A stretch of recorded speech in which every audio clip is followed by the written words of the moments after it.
আমি মোটামুটি বাজি ধরেই বলতে পারি, যদিও ইলেকশনের মাত্র কয়েকদিন বাকি, কিন্তু গণভোটের ভেতরে আসলে কি আছে আপনি জানেন না। আপনি জানেন হ্যাঁ এবং না ভোট বলে একটা ব্যাপার আছে। এবার যখন আপনি ভোট দিতে যাবেন, আপনার নর্মাল ভোটের পাশাপাশি হ্যাঁ বা না টাইপ একটা জিনিসও ভোট দিতে হবে। আপনি এটাও জানেন বেশিরভাগ রাজনৈতিক দল এবং বর্তমান যে সরকার আছে সবাই চায় আপনি হ্যাঁ ভোট দেন। আপনি হয়তো মনে মনে এটাও ভাবছেন যে সবাই যদি চায় হ্যাঁ ভোট দেই, তাহলে আলাদা করে হ্যাঁ ভোট দেওয়ার দরকার কি? আমি যাকে নির্বাচিত করবো ভোট দিয়ে, সে তার মতো করে হ্যাঁ ভোটের ভিতরে যা যা আছে সেগুলো করে নিলেই তো পারে। এই চিন্তাটাও ভ্যালিড, কারণ সবাই যদি একই জিনিস চায় তাহলে ওটা নিয়ে আলাদা করে ভোট দেওয়ার তো কোনো মানে নেই। আমি আপনার হয়ে ঐক্যমত্য কমিশনের 84টা পয়েন্টের প্রত্যেকটা পড়েছি। আমার এখন মাথা ব্যথা করতেছে এরকম কঠিন জিনিস পড়ার কারণে, বাট অন্যান্য সরকারি কাগজপত্র যেরকম কঠিন হয় এটা তার থেকে সোজা, বাট তারপরেও অনেক কঠিন। আপনি না বললে কি হবে এটা বোঝার চেষ্টা করব। যে 84টা পয়েন্টে আপনি হয় হ্যাঁ ভোট দিবেন অথবা না ভোট দিবেন, ওই 84টা পয়েন্টের ভিতরে কি আছে এটা আপনার একটু জানা উচিত, রাইট?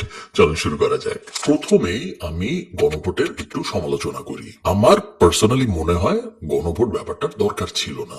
একটু প্র্যাকটিক্যালি চিন্তা করেন আপনারা আমাকে গালি দেওয়ার আগে, তাহলে আপনারা বুঝতে পারবেন কেন আমি এই জিনিস বলতেছি। প্রথম কথা হলো, মানুষকে একসাথে 84টা জিনিসে হ্যাঁ বলতে বলা বা না বলতে বলা খুব একটা স্মার্ট ডিসিশন বলে আমার মনে হয় না। কারণ গণভোটের ফরম্যাটটাই এরকম করা হয়েছে এবার যে আপনি যদি হ্যাঁ বলেন তার মানে আপনি 84টা জিনিসে একবারে হ্যাঁ বলতেছেন, আবার আপনি যদি না বলেন তার মানে আপনি 84টা জিনিসে একবারে না বলতেছেন। অনেক মানুষই আছে যারা ওই 84টা জিনিসের মধ্যে 5টা 6টা হ্যাঁ বলবে, 10-15টায় না বলবে, আবার 5টা 6টা ভালো লাগবে হ্যাঁ বলবে। ওরকম কোনো উপায় কিন্তু রাখা হয় নাই। 84টাই একবারে হ্যাঁ বলতে হবে অথবা 84টাই একবারে না বলতে হবে, যেটা আমার মতে বেশ অদ্ভুত একটা ব্যাপার। আপনারা জানেন রিসেন্ট সময়ের জনপ্রিয় রেফারেন্ডাম বা গণভোট হলো গিয়ে ব্রেক্সিটের গণভোটটা, যে ইংল্যান্ডের কি ইউরোপের সাথে থাকা উচিত, ইউরোপিয়ান ইউনিয়নের সাথে নাকি চলে যাওয়া উচিত। ব্রেক্সিট বলে একটা ব্যাপার হয়েছিল কয়েক বছর আগে। ওখানে কিন্তু একটা প্রশ্নই ছিল যে আমাদের কি ব্রেক্সিট, আমাদের কি ইউরোপিয়ান ইউনিয়নের সাথে থাকা উচিত নাকি উচিত না। হ্যাঁ বললো, হ্যাঁ বলা মানে উচিত, না বলা মানে উচিত না। এত সিম্পল একটা ভোট, বাট তারপরেও ইউনাইটেড কিংডমে কিন্তু আজকে পর্যন্ত কামড়াকামড়ি মারামারি হয় যে ব্রেক্সিটের ভোটটা ঠিক মতো হয়েছিল নাকি, হ্যাঁ বানাতে আমরা কনফিউজ হয়ে গেছিলাম, বুঝি নাই কি হওয়া উচিত না উচিত ইত্যাদি। স্কটল্যান্ডের এর আগে আলাদা হওয়া উচিত নাকি ইউকে থেকে, এটা নিয়ে গণভোট হয়েছে। এছাড়া সাউথ আফ্রিকা বর্ণবাদের সময় গণভোট হয়েছে। প্রত্যেকটা গণভোটেই একটা কমন ব্যাপার ছিল যে এত বেশি জিনিসে হ্যাঁ বানা একসাথে বলতে বলা হয় নাই মানুষকে। ইভেন আপনি যদি বাইরের দুনিয়া বাদই দেন, আমরা বাংলাদেশের দিকে তাকাই, কারণ বাংলাদেশেও আগে গণভোট হয়েছে। 1977 সালে প্রেসিডেন্ট জিয়াউর রহমানের আমলে গণভোট হয়েছিল এবং জিজ্ঞেস করা হয়েছিল, একটাই প্রশ্ন ছিল যে প্রেসিডেন্ট জিয়ার এই শাসনে আপনার ভরসা আছে নাকি নাই, আস্থা আছে নাকি নাই। হ্যাঁ বলেন, হ্যাঁ বলা মানে আস্থা আছে, না বলা মানে আস্থা নাই। 99% হ্যাঁ ভোট পড়ছিল ওই সময়ে। 1985 সালে হুসেন মোহাম্মদ এরশাদও অলমোস্ট সিমিলার একটা জিনিস করছিল এবং ওইবারও কিন্তু একটাই প্রশ্ন ছিল এবং একটাই হ্যাঁ বা নাতে উত্তর দেওয়ার অপশন ছিল। 91-এও আবার গণভোট হয় বাংলাদেশে, যেখানে বলা হয় যে প্রেসিডেন্সিয়াল সিস্টেম থেকে আমরা আস্তে আস্তে প্রধানমন্ত্রী যে পার্লামেন্টারি সিস্টেমের ভিতরে আসবো, আপনারা একমত থাকে, একমত হলে হ্যাঁ বলেন, নাহলে না বলেন। 80%-এর মতো মানুষ একমত হয়েছিল এবং একটা প্রশ্নই ছিল। কিন্তু এবারের কাহিনী পুরোপুরি আলাদা। এইবার আপনাকে অনেকগুলো জিনিস একসাথে হ্যাঁ বলতে হবে বা না বলতে হবে, যেটা আমার মতে একটু কঠিন আমাদের মতো সাধারণ মানুষদের জন্য। এবং এই কারণে আজকে যদি আপনি আপনার আশপাশে যে কাউকে জিজ্ঞেস করেন যে বলতো বাবা গণভোটের ভিতরে আসলে কি কি আছে, তুমি যে হ্যাঁ বলবা বা না বলবা, হ্যাঁ বলা মানে আসলে তুমি কিসে কিসে হ্যাঁ বলতেছো, অথবা না যদি বলো কিসে কিসে আসলে তুমি না বলতেছো, বেশিরভাগ মানুষ আসলে বলতে পারবে না, কারণ গণভোট ব্যাপারটাকে একটু কমপ্লিকেটেড করে ফেলা হয়েছে। আচ্ছা, আমি আপনাদের বুঝাবো 84টা পয়েন্টের ভিতরে কি কি আছে, বাট তার আগে গণভোট ব্যাপারটা কিভাবে এসেছে আপনারা জানেন তো, তাই না? অন্তর্বর্তীকালীন সরকার যখন ক্ষমতা নেয়, তখন অন্তর্বর্তীকালীন সরকার 6টা কমিশন করে। এগুলোকে বলে হলো সংস্কার কমিশন, এবং সংস্কার কমিশনের মধ্যে ছিল সংবিধান সংস্কার, নির্বাচন ব্যবস্থা সংস্কার, দুর্নীতি দমন সংস্কার কমিশন, তারপরে পুলিশ সংস্কার কমিশন, জনপ্রশাসন সংস্কার কমিশন এবং বিচার বিভাগ সংস্কার কমিশন। এই 6টা সংস্কার কমিশনকে ম্যানেজ করার জন্য আবার আরেকটা জিনিস করা হয়, যেটাকে বলা হয় ঐক্যমত্য কমিশন, যার মেইন কাজ হলো এই 6টা সংস্কার কমিশন যা যা সাজেশন দিবে সংস্কারের, এগুলা পলিটিক্যাল পার্টিগুলোর সাথে কথাবার্তা বলে, আরো যারা গুরুত্বপূর্ণ মানুষগুলো আছে সবার সাথে কথাবার্তা বলে ঐক্যমতে আসা সবাই মিলে যে এই এই জিনিসগুলো সংস্কার করতে হবে। অনেক মিটিং হয়, অনেক কাহিনী হয়, অত কাহিনীতে আমি যাচ্ছি না। ফাইনালি 166টা সংস্কারের সুপারিশ করা হয় এবং ওই 166টার থেকে কমতে কমতে 84টায় ফাইনাল হয়।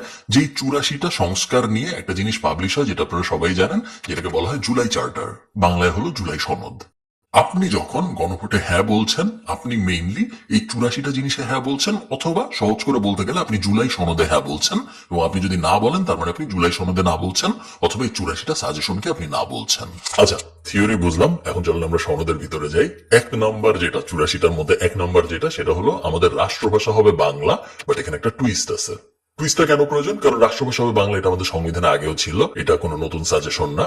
বাট টুইস্ট হলো রাষ্ট্রভাষা হবে বাংলার সাথে এটাও বলা হয়েছে যে বাংলাদেশিরা বর্তমানে যেসব ভাষা তাদের মাতৃভাষা হিসেবে ব্যবহার করে প্রত্যেকটাকেই স্বীকৃতি দেওয়া হবে। আপনারা জানেন যে আমাদের প্রায় 36 থেকে 38টার মতো ভাষা আছে, পাহাড়ে ইউজ হয়, সমতলে ইউজ হয়, বিভিন্ন জায়গায় বিভিন্ন ভাষা ইউজ হয় বাংলাদেশে, এবং ওগুলো সব কটাকেই স্বীকৃতি দেওয়া হবে। যদি আপনি হ্যাঁ বলেন তার মানে হলো আপনি এই জিনিসটা একমত করতেছেন।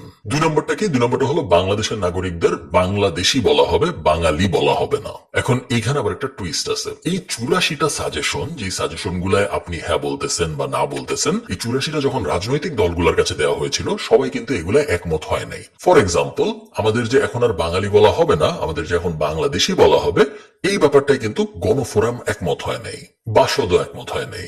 সংবিধান সংশোধনের জন্য বেশ কিছু ইন্টারেস্টিং প্রস্তাবনা আছে কিন্তু জুলাই চার্টারের ভেতরে। সবচেয়ে ইন্টারেস্টিং যেটা আমার মনে হয়েছে এবং যেটা নিয়ে আপনারা হয়তো সবচেয়ে বেশি কনফিউজড হবেন, সেটা হলো এখন থেকে সংবিধান সংস্কারের জন্য বা সংশোধনের জন্য নিম্ন কক্ষের 2/3 ভোট লাগবে এবং উচ্চ কক্ষের মেজরিটির ভোট লাগবে। কিছু কিছু আইন আবার আছে যেগুলোর জন্য এই ভোটাভুটি করলে হবে না, এগুলোর জন্য আবার গণভোট করতে হবে। ফর এক্সাম্পল, তত্ত্বাবধায়ক সরকারের আইনটা যদি যে দল ক্ষমতায় আসবে সেই দল বলে যে না, আমরা তত্ত্বাবধায়ক সরকার চাই না, কথার কথা, তাহলে তারা সংসদে আইন বদলায় ফেলতে পারবে না নিজেরা নিজেরা ভোট দিয়ে, তাদের আবার গণভোটের আয়োজন করতে হবে। এটা জুলাই চার্টারের একটা সাজেশন। এখন আমি জানি আপনার মাথায় একটা প্রশ্ন আসছে, এই প্রশ্ন আমার মাথায় আসছিল যে উচ্চ কক্ষ এবং নিম্ন কক্ষ বিষয়টা আবার কি? এই জিনিসটা আগে কোনোদিন শুনি নাই। বাংলাদেশের রাজনীতিতে উচ্চ কক্ষ এবং নিম্ন কক্ষ ব্যাপারটা কবে আসলো? এইটাও সংস্কারের একটা সাজেশন যে আমাদের দ্বিকক্ষ বিশিষ্ট সংসদ হবে, এক কক্ষ বিশিষ্ট সংসদ থাকবে না, 2টা কক্ষ থাকবে অফিসের, মানে এমন না যে 2টা রুম থাকবে, 2টা কক্ষ মানে 2টা গ্রুপ থাকবে, একটাকে বলা হবে উচ্চ কক্ষ এবং আরেকটাকে বলা হবে নিম্ন কক্ষ। নিম্ন কক্ষ কি জিনিস? নিম্ন কক্ষ হলো আপনি যে এমপিদের সিলেক্ট করতেছেন ভোট দিয়ে, এই এমপিরা যখন সংসদে বসবে তারা মেনলি নিম্ন কক্ষে বসবে। মানে নিম্ন কক্ষ হলো আগে যা হইতো তাই, আগে আমরা ওইটাকেই সংসদের যে 300 জন আসনে এমপি হইতো এবং আরো 50টা আসনে মহিলা এমপি হইতো, 350 জন মিলায় যে সংসদটা ছিল ওটাকে আগে আমরা সরকার বলতাম, এখন ওটাকে আমরা বলবো সরকারের নিম্ন কক্ষ। কিন্তু জুলাই চার্টার অনুযায়ী আরেকটা কক্ষ হবে যেটাকে আমরা বলবো উচ্চ কক্ষ বা সিনেট, যেখানে থাকবে 100 জন মেম্বার এবং এই মেম্বাররা সিলেক্ট হবে পিআর পদ্ধতিতে। পিআর পদ্ধতির মানে হলো প্রপোর্শনাল রিপ্রেজেন্টেশন, মানে আপনি টোটাল যত ভোট পাবেন ওই অনুপাতে আপনি ঠিক করতে পারবেন কতজন আপনার পক্ষ থেকে সিনেটে বা উচ্চ কক্ষে যাবে।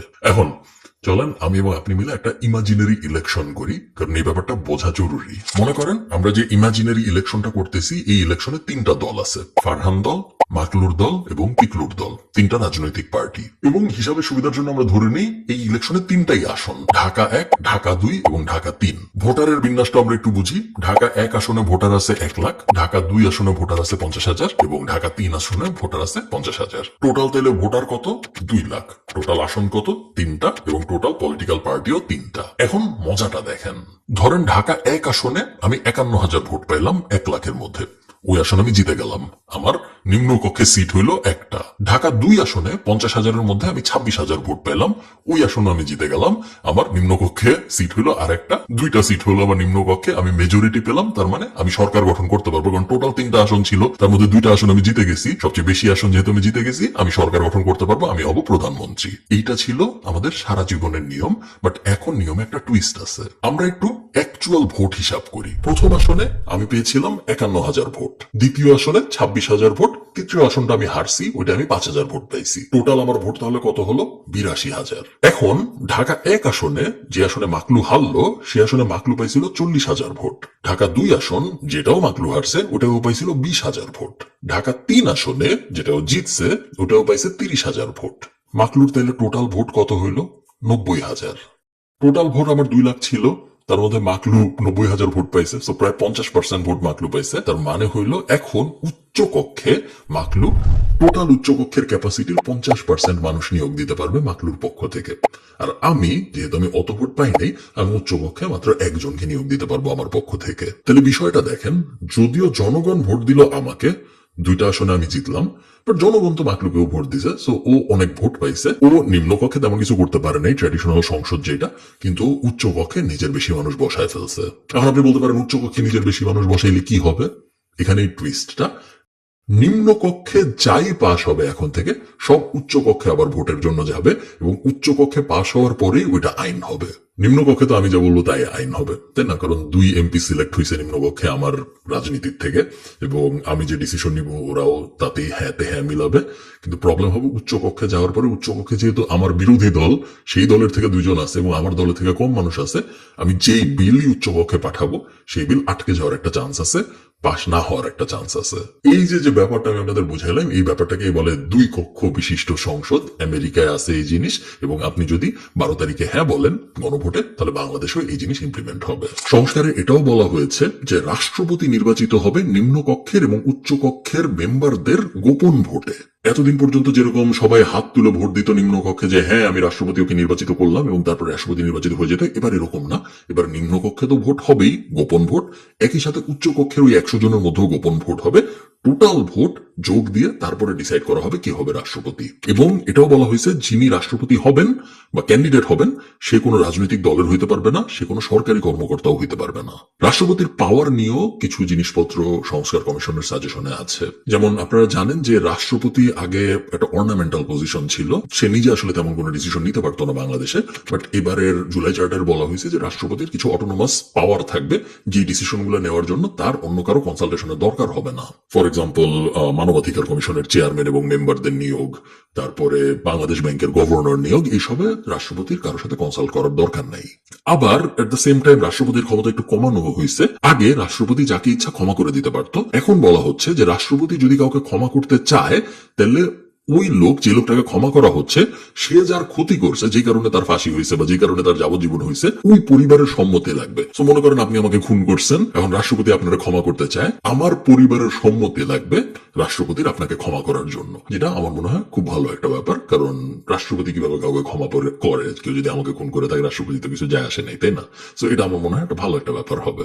প্রধানমন্ত্রীর জন্য 2টা বড় সংস্কারের সাজেশন আছে। সবচেয়ে বড়টা আপনারা সম্ভবত সবাই অলরেডি জানেন যে টোটাল একজন প্রধানমন্ত্রী 10 বছরের বেশি সময় প্রধানমন্ত্রী থাকতে পারবে না। সো 2 টার্ম পাশাপাশি হোক বা 2 টার্ম গ্যাপ দিয়ে হোক, টোটাল 10 বছর থাকতে পারবে, এর বেশি থাকতে পারবে না। এবং প্রধানমন্ত্রীর জন্য আরেকটা যে সংস্কার সাজেশন সেটা হলো যিনি প্রধানমন্ত্রী হবেন তিনি একই সাথে দলের প্রধান থাকতে পারবেন না। সংসদে নারী প্রতিনিধি বাড়ানো নিয়ে কয়েকটা সংস্কার প্রস্তাব আছে। সবচেয়ে ইন্টারেস্টিং যেটা, সেটা হলো আস্তে আস্তে নারীদের সংসদে আসন 100তে নিয়ে যাওয়া হবে। এই মুহূর্তে আপনারা জানেন যে 50টা হলো সংরক্ষিত আসন, যেগুলো শুধু নারীরাই কন্টেস্ট করতে পারে। বলা হয়েছে যে প্রত্যেক ইলেকশনে এইটা 5% করে বাড়বে। সো প্রত্যেক 5 বছর পর পর বেসিক্যালি এটা 5% করে বাড়তে থাকবে। আপনাদের যদি কখনো সময় থাকে, যে সময় হবে বলে আমার মনে হয় না, আপনারা একবার জুলাই চার্টারের প্রত্যেকটা সনদের সাজেশন একটু পড়েন, কারণ বেশ ইন্টারেস্টিং সব সাজেশন। আমি শুধু চুম্বক অংশগুলো আপনাদের বলছি একটু ডিটেইলে, বাট আরো অনেকগুলো আছে যেগুলো কিন্তু আমি স্কিপ করে চলে যাচ্ছি। বিচার বিভাগের জন্য বলা হয়েছে যে 3 বছর পর পর বিচারক এবং তাদের সংশ্লিষ্ট কর্মকর্তাদের তাদের সম্পত্তির হিসাব ওয়েবসাইটে পাবলিশ করতে হবে। এটাও বলা হয়েছে যে বিচারকরা যদি কোনো রাজনৈতিক দলের প্রতি আনুগত্য প্রদর্শন করে তাহলে এটাকে শৃঙ্খলা ভঙ্গ হিসেবে দেখা হবে এবং তারপরে তাদের এগেইনস্টে অসদাচরণের অভিযোগ আনা হবে, এরকম একটা জিনিস। ও একটা মজার সাজেশন আছে, কুমিল্লা এবং ফরিদপুরকে বিভাগ ঘোষণা করা হবে যদি আপনি হ্যাঁ ভোট দেন। পুলিশ সংস্কার এবং জনপ্রশাসন সংস্কার নিয়েও অনেকগুলা সাজেশন আছে, যেগুলোর বিস্তারিততে আমি যাচ্ছি না, কারণ মোটামুটি সবই ভালো এবং সবই বেশ বোরিং। ওভারঅল আপনি যদি আমাকে পার্সোনালি জিজ্ঞেস করেন, আমি বলবো যে জুলাই সনদের 84টা প্রস্তাবের অলমোস্ট সবকটাই ভালো সাজেশন।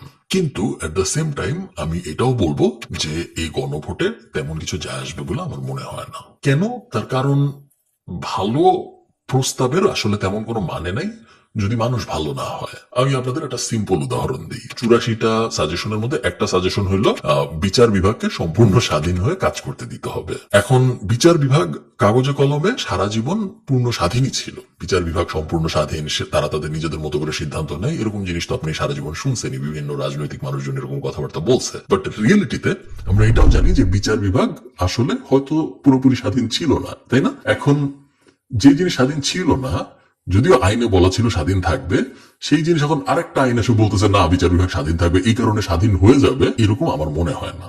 কাগজে কলমে সবসময় ভালো কথাই লেখা থাকে এবং ওই ভালো কথার নিচে সবাই রাজি হয়, হ্যাঁই বলে, কিন্তু তার মানে এই না যে ভালো জিনিসগুলোই বাস্তবায়ন হয়, কারণ মানুষ ভালো না। আমি দেখছিলাম অন্তর্বর্তীকালীন সরকার এসে এয়ারপোর্টের একটু আগের থেকে উত্তরার কাছাকাছি একটা জায়গার থেকে বনানীর একটু আগ পর্যন্ত একটা জায়গা হর্ন ফ্রি ঘোষণা করছিল যে এইসব এলাকায় হর্ন বাজানো যাবে না গাড়িতে। বড় করে আপনারা হয়তো খেয়াল করছেন যে রাস্তায় টানানো আছে যে এটা হর্ন মুক্ত এলাকা, এখান থেকে এখানে হর্ন বাজানো যাবে না, ইত্যাদি ইত্যাদি। এখন কাগজে কলমে ভালো ডিসিশন, হর্ন বাজে জিনিস, শব্দ দূষণ বাজে জিনিস, সবাই লিখছে, একমত হয়েছে, কাগজের মধ্যে সবাই সাইন টাইন করছে যে হ্যাঁ। বাট আপনি যদি ওই এলাকাটায় যান, ওই এলাকায় অ্যাকচুয়ালি বেশি হয় অন্যান্য এলাকার থেকে হর্ন বাজানো। এখন এটা কি আইনের দোষ? আইনের দোষ না, আইনে তো ভালো কথাই লেখা আছে এবং আইনে সবসময় ভালো কথাই লেখা থাকে। এটা হলো ইমপ্লিমেন্টেশনের দোষ, এবং ওই ইমপ্লিমেন্টেশন ব্যাপারটা যখন যতদিন ঠিক না হবে ততদিন পর্যন্ত আইনে যত ভালো কথাই থাকুক কিছু যায় আসে না।